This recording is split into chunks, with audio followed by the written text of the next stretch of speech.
Now we have to find out how much benefit we get from this practice of psychic centers. The first and very important benefit we get is the stimulation of our center of joy, center of bliss. This is the center which can give you a supply of an inner feeling of contentment, inner feeling of peace and blissfulness. In our daily worldly life, always we remain stimulated by the external circumstances and conditions so much that even in the moments of peace or silence, we cannot remain in that state of joy. This is our handicap in our daily life. Every time there is some kind of miserable thought, some kind of painful feeling from within, and it makes our life wretched. Sometimes without any reason, that is irrational feeling of fear, of anxiety, of pain. Such things go on happening, and that makes our life miserable. So, if we can arouse our center of joy, actually speaking in the term of medical terminology, there are certain internal chemicals which are responsible for the feeling of pain, which may be only a mental feeling, and that takes place in some portion of our brain. It is called as the PAG or amygdala. These are the spaces, these are the places in our brain where certain biochemical production are made. But when we arouse our center of joy and have an effect on our mind, then there is another kind of secretions from within. It is called as endorphin, which kills the pain.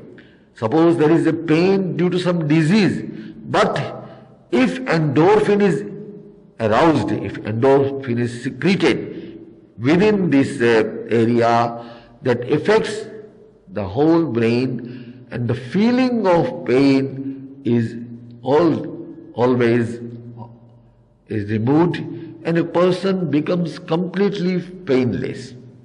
Not only that, but he experiences an inner joy, inner blissful state, even in very, very critical conditions.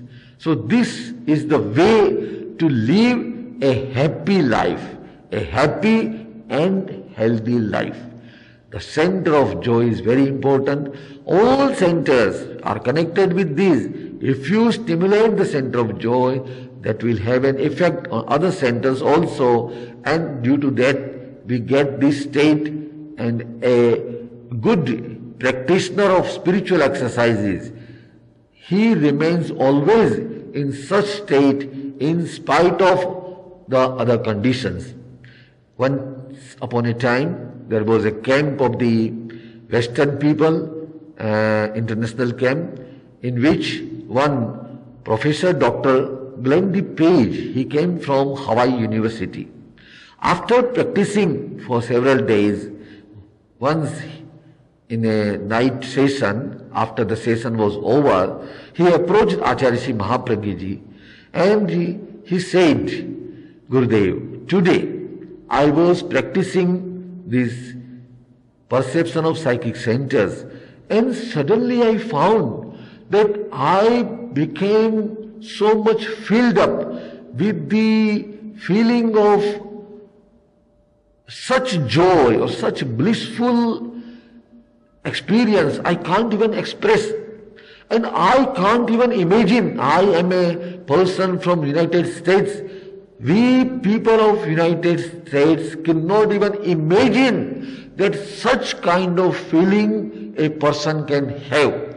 Although we have got all kinds of material facilities and things and objects, but in spite of that we can't imagine.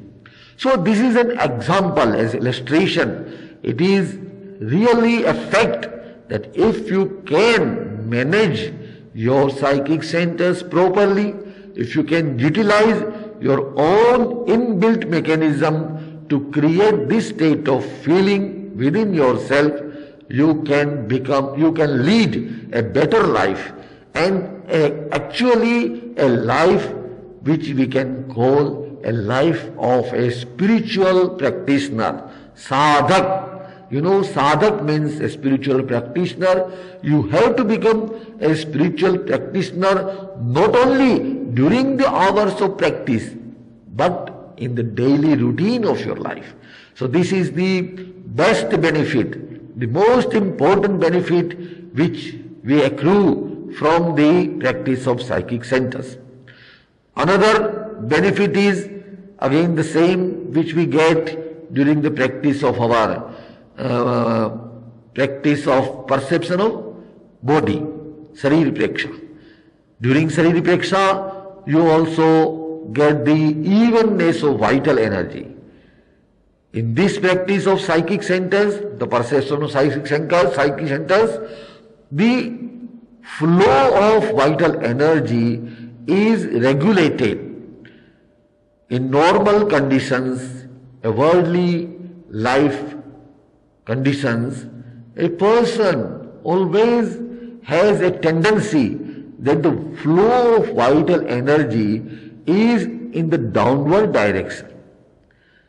Now when you have learned to make your psychic centers more powerful, your power of control is increasing, and in this way you are a better spiritual person, automatically the flow of vital energy is directed upwards. It is called Chetanaka Urdhvarohan. That is the upstream of our consciousness, of our spiritual energies, of our vital energy flow, which will help you again more and more in controlling the negative emotions, in controlling the passions, the anger, the haughtiness, the deceit, the greed, the fear, the sexual arousal, and so on. So this is what is the spiritual destination. This is actually the goal which we want to attain through our spiritual life, through our spiritual practice, and that can happen only if the flow of vital energy is directed more times in the upward direction than in the downward direction. The whole personality changes. There is a total change, a total transmutation of personality, transformation of personality, that a person becomes a true spiritual person. In spite of living, of course, the worldly life he has to live, but still his action, his behavior, his mood, his whole character is certainly a character of a spiritual person, and in this way he can attain a better health and live a happy life. We understand that every time a person is under the influence of his kashaya, passions, anger, etc., every time has got an upper hand in his life, and in spite of trying to become a spiritual person, he cannot become. The bookish knowledge, the scholarship which he attains through intellectual development, it is important of course, but it has no further effect on the life, on the action and behavior. So in this way it is very easy to understand the importance of psychic centers, which is very important from the point of view that the aim of a spiritual sadhak should be, ultimate aim should be purity of psyche, purity of soul, and removal of the contamination of karmic bondage. There are also effects in the social field, because when a person lives such life, and if these people, the number of such people who live spiritual life, who live a really religious life, a pious life, increases, there is a better social health. Today we find so many social diseases and disorders. There is a problem of corruption everywhere. There is the problem of immoral actions everywhere in the society. The moral values have undergone the higher state and have become deteriorated. So how to make a better social health atmosphere?